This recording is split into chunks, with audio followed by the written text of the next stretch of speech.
Bienvenidos a la clase de Relaciones Internacionales de la Universidad Nacional de Cuyo. Mi nombre es María Lucero y hoy vamos a ver las perspectivas teóricas feministas en relaciones internacionales. En esta primera parte de la clase vamos a ver los siguientes contenidos. La visibilización de las mujeres en el ámbito de las relaciones internacionales, es decir, la ausencia de las mujeres en las explicaciones y análisis en política internacional. El contexto en el cual surgieron los primeros enfoques feministas en relaciones internacionales y algunos conceptos básicos del feminismo seleccionados para poder comprender mejor la forma de abordaje del feminismo en las relaciones internacionales. Muchos trabajos en relaciones internacionales con esta perspectiva feminista comenzaron con esta pregunta: ¿y dónde están las mujeres en relaciones internacionales? Cynthia Enloe es una de las referentes que desarrolló este pensamiento a partir de uno de los libros considerados como tradicionales dentro de este enfoque, que son Bananas, playas y bases. Esta selección de imágenes intenta mostrar a dónde están algunas de estas mujeres que no aparecen dentro de los relatos de las relaciones internacionales y de los análisis. Las vemos en distintas acciones en el ámbito público, en el ámbito privado, en forma individual o en forma colectiva y con diversidad cultural. Diferentes estudios nos permiten abordar los enfoques sobre las mujeres en relaciones internacionales y nos permiten decir que a escala mundial el 15% de mujeres tienen el rango de embajadoras, un 20% de mujeres componen las Fuerzas Armadas y un 9% de mujeres resultan ser mediadoras en negociaciones de paz. Esto nos permite identificar un patrón de subrepresentación de las mujeres en cargos de mayor jerarquía y una superrepresentación o superpoblación de mujeres en cargos de menor jerarquía en diferentes ámbitos. ¿Por qué estos enfoques feministas aparecen recién a fines de los 80 en las relaciones internacionales? Algunas de las principales causas son la influencia de las oleadas feministas, en particular la segunda, que surge a fines de la década de los 60 y durante los 70, y se va a extender hasta los años 90, y que se asocia a lo que se llamó la revolución sexual, y donde hay un cuestionamiento muy fuerte a las estructuras patriarcales. La tercera oleada aparece a fines de los años 90 y se centra principalmente en la diversidad sexual y la diversidad de los saberes situados.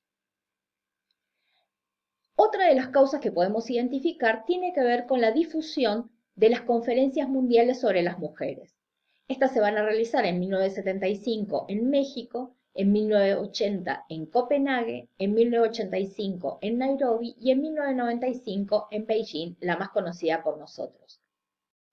En el contexto particular de la disciplina podemos identificar el fin del sistema internacional bipolar, el fracaso de la perspectiva realista para proyectar el desenlace de la Guerra Fría y en consecuencia la aparición de enfoques críticos.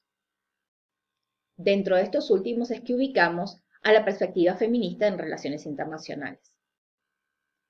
Dentro de las perspectivas feministas en relaciones internacionales, entonces podemos encontrar como pioneras, debido a sus trabajos, a Jean-Belke Ehrstein con Mujeres y Guerra, a Cynthia Enloe con Bananas, playas y bases, y a Jeanne Tickner con su texto Género en relaciones internacionales, todas ellas anglosajonas. Esta ha sido una de las causas por las cuales esta perspectiva feminista ha tardado tanto en llegar hacia Latinoamérica en general. Según el autor Robert Walker, las relaciones internacionales han sido uno de los últimos campos por alcanzar por el feminismo, debido al discurso patriarcal crudo que existe dentro de sus estudios. Entonces, adentrémonos en los enfoques feministas. ¿Qué conocimientos previos necesito sobre feminismo y por qué? Básicamente el por qué tiene que ver con que la mayoría de las autoras que trabajan sobre el enfoque feminista en relaciones internacionales dan por sentado el conocimiento de algunos conceptos básicos del feminismo.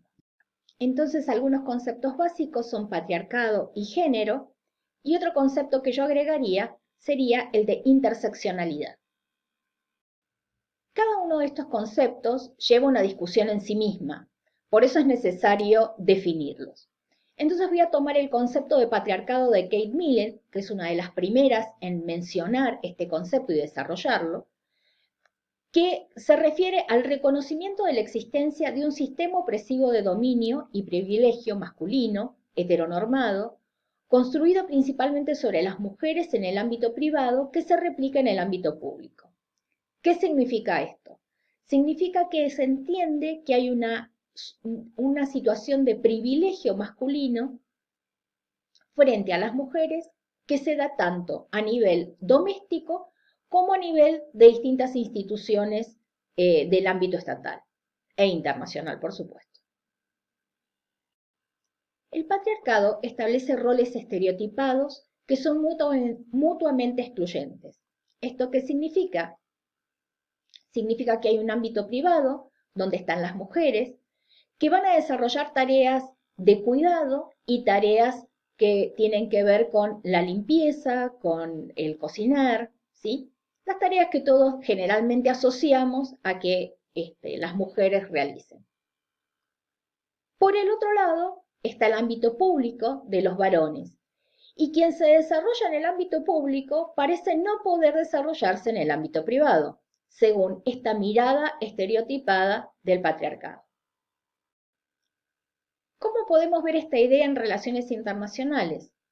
Al respecto, Cynthia Enlow dice, se trata de demostrar cómo los estados dependen de estas construcciones específicas en el ámbito privado, es decir, en el ámbito doméstico, lo que sucede dentro de las casas, para poder mantener particulares relaciones en el área pública internacional. Esto se refiere a que hay determinadas tareas de cuidado, como el cuidar a los niños, el cuidar a los mayores, el educar a los niños, el cocinar, el limpiar, que son tareas que se le asignan específicamente a las mujeres y que esto va a permitir que estos varones se desarrollen en el ámbito público. Visto de otro modo, podemos decir que a nivel doméstico privado las mujeres se hacen cargo de tareas domésticas y de cuidado, que a nivel estatal hay un superávit de enfermeras, pero hay un déficit de directoras de hospitales públicos, y que a nivel internacional hay un superávit de mujeres en los ámbitos referidos a las áreas específicas que se dan en el ámbito doméstico, como puede ser la educación, y que esto mismo también se retroalimenta a nivel doméstico, a nivel estatal y a nivel doméstico. En el trabajo desarrollado por Cynthia Enlow en su libro Bananas, playas y bases, ella sostiene que los marines desarrollan sus tareas en el sudeste asiático gracias a la existencia de mujeres que se encargan de sus casas, es decir, las esposas de estos marines, que se encargan de las tareas de educación de sus niños, del cuidado de los mayores, y que hay mujeres ejerciendo prostitución, con lo cual los, entre comillas, abastecen sexualmente, y por el otro lado nos encontramos con que estos varones pueden realizar sus tareas de cuidado, de seguridad estatal, gracias a que existe todo este sistema de mujeres desarrollando estas tareas designadas por el patriarcado. Estas tareas designadas no solo las ubica en un lugar de subrepresentación y de imposibilidad de tomar decisiones, sino que también las mantiene económicamente subyugadas. ¿A qué me refiero con esto? Que es sabido que a menor jerarquía en un cargo se cobra menos. Y el hecho de que las mujeres no puedan ascender a determinados cargos, como mostramos en el nivel estatal, por ejemplo, con esta superávit de enfermeras y déficit de directoras de hospitales públicos, hace que nos encontremos con menos mujeres que pueden tener mejores sueldos y en lugares de tomas de decisiones. Otro de los conceptos centrales dentro del feminismo es el concepto de género. Un concepto bastante debatido y bastante cuestionado, sin embargo, es una categoría de análisis que permitió abordar la incorporación de las mujeres en los análisis en general en distintas disciplinas y en particular en relaciones internacionales. Bueno, género es una categoría de análisis que permite abordar las identidades sexuales como construcciones sociales, no sexobiológicas, poniendo el foco en la interacción entre las mismas. ¿Qué significa esto? Significa que ya no vamos a hablar de mujer por aquella persona, digamos, que tenga una vulva, y no vamos a hablar de varón por aquella persona que tenga un pene, sino que vamos a entender que hay identidades sexuales, que se va a entender lo que es mujer y lo que es varón, no por su sexo biológico, sino por lo que se va a entender y se va a construir como mujer y se va a entender y se va a construir como varón. Lo mismo va a pasar con aquellas identidades que no tengan que ver con lo femenino y con lo masculino. Anne Oxley es la primera que propone esta categoría de análisis de concepto de género entendido como categoría de análisis en los estudios sociales y antropológicos, y Gail Rubin también va a seguir y va a terminar de darle forma a esta idea referida al género. También podemos decir cuál es la relación entre género y patriarcado, que es una categoría social impuesta sobre cuerpos sexuados donde el patriarcado establece y define los roles apropiados según lo que entiende que es masculino y que es femenino y sanciona lo que se encuentra fuera de esa norma. ¿Qué significa esto? Que el patriarcado va a definir lo que va a ser masculino y lo que va a ser femenino. Y aquello que no entra ni en una categoría ni en la otra, va a ser sancionado. La particularidad de esta categoría de género lo que permite es entender que lo femenino y lo masculino varían a lo largo del tiempo, varían dependiendo de la cultura. Entonces podemos encontrar a varones homosexuales en la Grecia antigua que son aceptados e incluidos positivamente dentro de la sociedad, y nos encontramos con algunas culturas actualmente que la homosexualidad masculina no la aceptan. Incluso en algunas sociedades la homosexualidad femenina es más rechazada que en otras y es sancionada fuertemente. Finalmente, dentro de los conceptos básicos del feminismo, encontramos a Kimberly Crenshaw, que propone este concepto de interseccionalidad.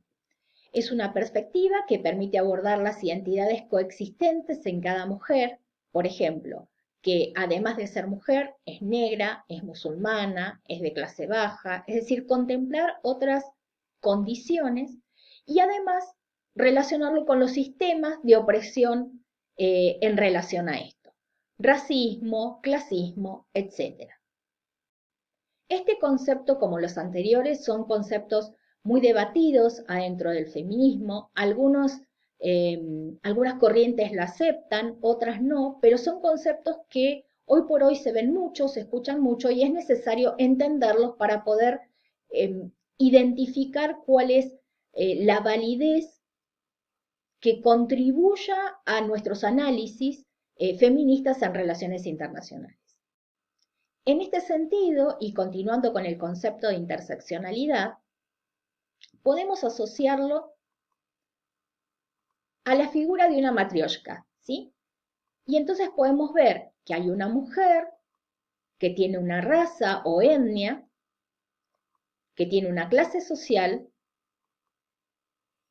y que tiene otros elementos como pueden ser la religión, como puede ser alguna asociación ideológica que influyen en el análisis de las características a las cuales se encuentra sometida esta mujer. Este concepto de interseccionalidad lo que nos permite ver es la complejidad del análisis de las mujeres y de los inconvenientes que presenta hablar de la mujer, ¿sí?, como de una manera unificada, sino que hay una heterogeneidad de mujeres